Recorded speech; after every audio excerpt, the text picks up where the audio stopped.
क्या ख्याल है, एक छोटी सी आजमाइश हो जाए? अरे भाई किस चीज की? देखो, तुम मुस्कान को कॉल करो हम्म। और उससे बताओ कि अचानक तुम्हारे हस्बैंड का एक्सीडेंट हो गया। आबिद, मैं एकदम। ऐसा कुछ नहीं करने वाली।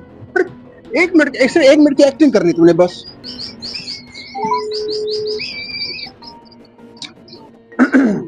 एक्टिंग करनी है, ठीक है? हाँ। मुस्कान, मुस्कान तुम कहाँ हो? क्यों, क्या हुआ बोलो। यार मेरे हस्बैंड का एक्सीडेंट हो गया और मुझे ना अर्जेंट 50,000 रुपए चाहिए। 50,000?